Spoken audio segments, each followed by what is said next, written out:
जमिनीचा मोबदला न दिल्याने नरडाणा MIDCतील शेतकरी आक्रमक। धुळे जिल्ह्यातील नरडाणा MIDC अंतर्गत येणाऱ्या बाभळे शिवारातील गट क्रमांक 105 मधील शेतकरी सध्या प्रचंड संतप्त झाले आहेत। सरकार व MIDC प्रशासनाने कोणतीही पूर्वसूचना किंवा माहिती न देता शेतकऱ्यांच्या जमिनी परस्पर उद्योजकांना दिल्याचा गंभीर आरोप शेतकऱ्यांनी केला आहे। शेतकऱ्यांचं म्हणणं आहे की त्यांच्या जमिनी शासनाने जबरदस्तीने आपल्या नावावर करून घेतल्या असून आजपर्यंत कोणत्याही प्रकारचा मोबदला देण्यात आलेला नाही। मात्र अशा जमिनी MIDC मार्फत थेट उद्योजकांना विकण्यात आल्याचा प्रकार समोर आला आहे। या अन्यायकारक कारवाईमुळे परिसरातील शेतकऱ्यांमध्ये तीव्र नाराजी पसरली आहे।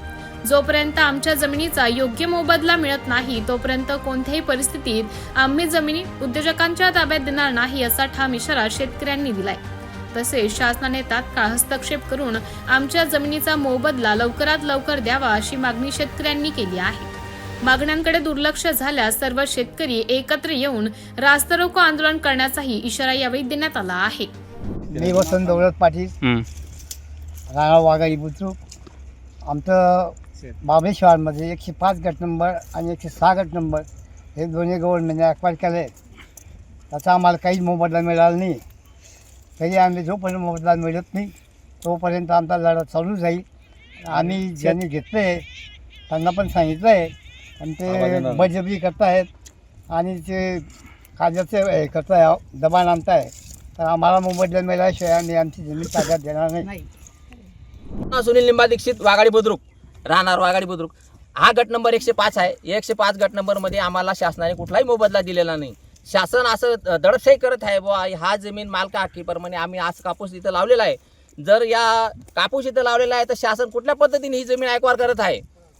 ही शासन ही जमीन ॲक्वायर कुठल्या पद्धतीने करत? शेतकरीला मोबदला न मिळता तर ही जमीन दादागिरीमध्ये JCB लावून कोकलेल लावून इथे ॲक्वायर करून कंपाऊंड करत आहे। जर अशा शासनाच्या विरोधात आम्ही आजपर्यंत बऱ्याच वर्ष 35 वर्षापासून आम्ही या पैशापासून वंचित आहे। तर हा गट या शासनाने या शेतकऱ्यांप्रमाणे प्रत्येक शेतकऱ्यावर अन्याय झालेला आहे। अशा शेतकऱ्यांना ताबडतोब या शासनाने निर्णय घेऊन प्रत्येकाच्या शासनाशी शेतकऱ्यांशी संपर्क साधून या शेतकऱ्यांना बोलून यांच्याशी संवाद साधून या शेतकऱ्याचे म्हणणं काय आहे ऐकावं, मगच आम्ही शासनाला ही जमीन ताब्यात देणार आहे, नाहीतर आम्ही देणार नाही। MIDC बाबळा MIDCने ही जमीन ॲक्वायर कुठल्या पद्धतीने केली आहे? हा दडपशाहीमुळे हा कारभार चाललेला आहे।